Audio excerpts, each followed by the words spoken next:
ఉన్నాయి. వీటిలో ముఖ్యమైన అంశాలకు సంబంధించి ప్రొఫెసర్ నాగేశ్వర్ గారి విశ్లేషణ చూద్దాం. నాగేశ్వర్ గారు నమస్కారం. నిన్న పవన్ కళ్యాణ్ గారి ఇంటికి చంద్రబాబు నాయుడు గారు వెళ్ళారు. 2014 ఎన్నికలకు ముందు ఒకసారి వెళ్ళారు సార్. ఇది ఆ తర్వాత ఈ 10 ఏళ్లలో ఇదే ఫస్ట్ టైం వెళ్ళడం. వెళ్ళిన తర్వాత ఉమ్మడి కార్యాచరణ, ఉమ్మడి మేనిఫెస్టో, అలాగే సీట్ల సర్దుబాటు అంశం మీద సుదీర్ఘంగా చర్చ జరిగింది. దాదాపు 2.5 అవర్స్ చర్చ జరిగింది. సో దీని మీద అంటే సంక్రాంతి తర్వాత ఒక క్లారిటీ రావచ్చు అని చెప్పేసి, తెలంగాణలో వచ్చిన ఫలితం ఆధారంగా ఆంధ్ర రాజకీయం ఉంటుందా లేదా అనేది పక్కన పెడితే, సో ఏ రకంగా ఉండే అవకాశం ఉంది, ఈ భేటీ ఉద్దేశం ఏమై ఉంటుంది అండ్ ఏ విధంగా ముందు రాజకీయం ఉండే అవకాశం ఉంటుంది? అంటే ముందు రాజకీయం ఉండేది ఏముంది, టీడీపీ జనసేన కలిసి పోటీ చేస్తున్నాయి ఆంధ్రప్రదేశ్లో. తెలంగాణకి ఏం సంబంధం? పదే చెప్పాను, తెలంగాణ రాజకీయానికి ఆంధ్రప్రదేశ్కి ఏం సంబంధం? సో ఇక్కడ తెలుగుదేశం ఎన్నికల్లోనే పోటీ చేయలేదు కదా, చర్చ ఎక్కడిది అసలు? సో అనవసరంగా పదే తెలంగాణలో జనసేన పోటీ, ఆంధ్రప్రదేశ్లో ప్రభావము, ఒక రాష్ట్రానికి ఇంకో రాష్ట్రానికి సంబంధమే ఉండదు. తెలంగాణ రాజకీయం తెలంగాణ, ఆంధ్ర రాజకీయం ఆంధ్ర రాజకీయమే. సో ఒక ఎన్నికకు మరో ఎన్నికకే సంబంధం ఉండదు. బీజేపీ జిహెచ్ఎంసీ ఎన్నికల్లో జనసేనకు సీట్లు ఇవ్వడానికి నిరాకరించింది. అసెంబ్లీ ఎన్నికల్లో 8 సీట్లు ఇచ్చింది. ఇప్పుడు లోక్సభ ఎన్నికల్లో ఎవరితో పొత్తు లేదని కూడా ప్రకటించారు. అంటే జనసేనతో కూడా పొత్తు లేదని ప్రకటించారు. అందువల్ల ఒకే ఎన్నిక మరో ఎన్నికకే సంబంధం లేనప్పుడు ఒక రాష్ట్రం మరో రాష్ట్రానికి సంబంధం ఎందుకు ఉంటుంది? 2018లో తెలుగుదేశం కాంగ్రెస్ కలిసి తెలంగాణలో పోటీ చేస్తాయి, ఆంధ్రప్రదేశ్లో కలవలేదు కదా. సో అందువల్ల ఎన్నికలు అనేది ఒకే రకంగా ఉండవు. రాజకీయాలు అనేది ఒక రాష్ట్రంలో ఒక రకంగా ఉంటే ఇంకో రాష్ట్రంలో ఇంకో రకంగా ఉండొచ్చు. మీకు తెలంగాణలో సిపిఐ కాంగ్రెస్ కలిసి పోటీ చేశాయి, కేరళలో సిపిఐ కాంగ్రెస్ ప్రత్యర్థులు, బెంగాల్లో కాంగ్రెస్ సిపిఐ కలిసి పోటీ చేస్తున్నాయి. సో ఇలా రాష్ట్రానికి మధ్య రాజకీయం మారిపోతూ ఉంటుంది. అందువల్ల తెలంగాణ లాగా జనసేన, ఆంధ్ర ఈ లింక్ చేయడం అనేది అర్థం లేని ఆర్గ్యుమెంట్ అవుతుంది.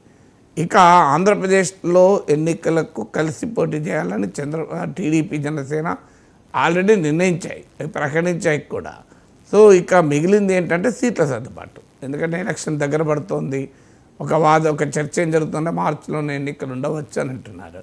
సో అందువల్ల దానికి తగ్గట్టుగా ప్రిపేర్ కావాల్సి ఉంటుంది. ఎందుకంటే ఇనీషియల్గా కొన్ని ఇబ్బందులు కూడా చూశాను జగ్గంపేటలో, ఇతర చోట్ల. ఎందుకంటే తెలుగుదేశానికి జనసేనకు 2 పార్టీలకు బలమున్న చోట సాధారణంగా రెండు పార్టీలు కూడా మాకే కావాలని అడుగుతాయి. మన తెలంగాణలో కూడా కాంగ్రెస్కు వామపక్షాల పొత్తుల చర్చలు కూడా చివరి వరకు అదే ఇష్యూ వచ్చింది. ఆఖరికి సిపిఐతో కాంగ్రెస్ పొత్తు పెట్టుకుంది, సిపిఎం పొత్తు పెట్టుకోలేదు కూడా. కారణము సీట్ల దగ్గరే పంచాయతీ. రాజకీయంగా కలవాలి అనే దాంట్లో కాంగ్రెస్కు వామపక్షాలకు ఎలాంటి భిన్నాభిప్రాయం లేదు. రాజకీయంగా కలవాలనుకున్నా కూడా సీట్లు డిసైడ్ చేసే క్రమంలో సిపిఎం అడిగిన సీట్లు కాంగ్రెస్ ఇవ్వలేకపోయింది. భద్రాచలం, పాలేరు, మదిర ఈ సీట్లు అడిగారు, కాంగ్రెస్ పార్టీ ఇవ్వనన్నది. ఆఖరికి పొత్తు కుదరలేదు. అందువల్ల రాజకీయపరమైన ఐక్యత, రాజకీయపరమైన అవగాహన ఉండడం వేరు, అల్టిమేట్గా అది సీట్లు సర్దుబాటు వేరు. అందువల్ల ఆంధ్రప్రదేశ్లో కూడా రాజకీయంగా టీడీపీ జనసేన కలిసి పోటీ చేయాలి. వైసీపీ వ్యతిరేక ఓటు చీలకూడదు. కలిసి వస్తే బీజేపీని కూడా కలుపుకోవాలనే విషయంలో టీడీపీ జనసేన మధ్య ఎలాంటి భిన్నాభిప్రాయాలు లేవు. కానీ ఎక్కడ ఛాలెంజ్ వస్తుంది అంటే సీట్ల దగ్గర. అందులో కొన్ని సీట్ల దగ్గర ఇంకా ఎక్కువ పీఠముడు వస్తుంది. ఎందుకంటే 2 పార్టీలకు బలం ఉంటుంది, 2 పార్టీల్లో బలమైన ఆస్పిరెంట్స్ ఉంటారు. ఒకవేళ పొత్తు కనుక కుదరకపోతే అక్కడ ఒక పరస్పరం పోటీ పడాల్సి ఉంటుంది. దాని ఇంపాక్ట్ రాష్ట్ర రాజకీయాలపై పడుతుంది. ఒకవేళ పొత్తు కుదిరినా ఆ సీటు తీసుకున్న పార్టీకి ఇబ్బంది ఏమి ఉండదు. సీటు రాని పార్టీ తరఫున రిబెల్ పోటీ చేసే అవకాశం ఉంటుంది. సో ఆ రిబెల్స్ పోటీ చేసినప్పుడు పొత్తు ప్రయోజనం కూడా ఉండదు. ఇద్దరికీ బలం ఉన్న చోట ఓట్ ట్రాన్స్ఫర్ ఛాలెంజ్ అవుతుంది. ఎందుకంటే 2 పార్టీల నుంచి కూడా ఆస్పిరేషన్ ఉంటుంది. సో వీటిని పరిష్కరించుకోవాల్సి ఉంటుంది. అందువల్ల కాంక్రీట్గా అలయన్స్ ముందుకు పోవాలి అంటే సీట్ల సర్దుబాటులో ఒకటి నెంబర్ తేలాలి, 2 కాన్స్టిట్యున్సీస్ తేలాలి. నెంబర్ ఆఫ్ కాన్స్టిట్యున్సీస్ ఎన్ని టీడీపీ జనసేనకి ఇస్తుంది? ఈసారి చూస్తే జనసేన ఎక్కువ సీట్లు అడిగే వాతావరణం కనబడుతుంది ఇప్పటి వరకైతే. ఎందుకంటే టీడీపీ బలహీనపడింది అన్న భావన ఈవెన్ పవన్ కళ్యాణ్ కూడా వ్యక్తం చేశాడు. సో చాలా క్లిష్టమైన సమయంలో టీడీపీకి జనసేన అండగా వచ్చింది చంద్రబాబు నాయుడు అరెస్ట్ ఈ సమయంలో. అందువల్ల TDP desperately need Janasena more than Janasena needs TDP. Janasena కూడా టీడీపీ అవసరము, ఎందుకంటే అసెంబ్లీలో ఈసారి బలంగా ప్రవేశించాలి అని పవన్ కళ్యాణ్ అనుకుంటున్నప్పుడు జనసేన విడిగా పోటీ చేస్తే సీట్లు వచ్చే అవకాశం తక్కువ. లాస్ట్ టైం 1 సీట్ వచ్చింది, పవన్ కళ్యాణ్ కూడా 2 సీట్లు ఓడిపోయాడు.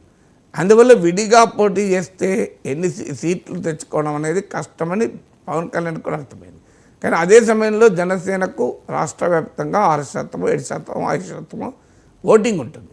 సో ఈ ఓటింగు గెలుపు ఓటములను నిర్ణయించగలుగుతుంది. తాము గెలవలేకపోయినా గెలుపు ఓటములు నిర్ణయించగలుగుతుంది. అందువల్ల టీడీపీకి ఓటు చాలా చాలా కీలకం.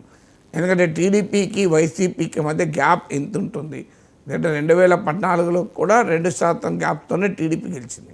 ఇప్పుడు తెలంగాణలో కూడా బీఆర్ఎస్ కన్నా కాంగ్రెస్కు 2% ఓట్లే ఎక్కువ. సో అందువల్ల నారో గ్యాప్ ఉన్నప్పుడు ఒక బలమైన మిత్రపక్షం అనేది కీలకమవుతుంది. అందువల్ల తెలుగుదేశం పార్టీ వైసీపీల మధ్య పోలరైజ్ కాంటెస్ట్ ఉంటుంది కనుక జనసేన మద్దతు కీలకమవుతుంది. అందువల్ల జనసేన ఈ పరిస్థితిని ఎక్స్ప్లాయిట్ చేసి తనకు అనుకూలంగా మార్చుకుని, ఎక్స్ప్లాయిట్ అంటే నెగిటివ్ వర్డ్ అనుకుంటే, సో తనకు అనుకూలంగా మార్చుకొని ఎక్కువ సీట్లు అడిగే అవకాశం ఉంది.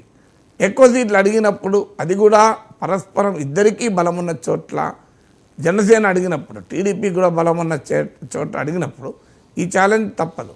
ఏదో రాయలసీమలో టీడీపీ జనసేన సీట్లు ఇవ్వడానికి ఇబ్బంది ఏమి ఉండదు. అక్కడ టీడీపీ బలంగా లేదు, జనసేన బలంగా లేదు. కానీ మీకు తూర్పు, పశ్చిమ గోదావరి, కృష్ణా, గుంటూరు ఈ 4 జిల్లాలు, ముఖ్యంగా ఈస్ట్ గోదావరి, వెస్ట్ గోదావరి జిల్లాలు, ఈ ఉమ్మడి తూర్పు గోదావరి, ఉమ్మడి పశ్చిమ గోదావరి, ఉమ్మడి కృష్ణా, గుంటూరు జిల్లాలో సీట్లు పంపిణీ అనేది చాలా చాలా కీలకమవుతాయి. ఎందుకంటే 2 పార్టీలకు కూడా అక్కడ బలమైన ఓటింగ్ ఉంది.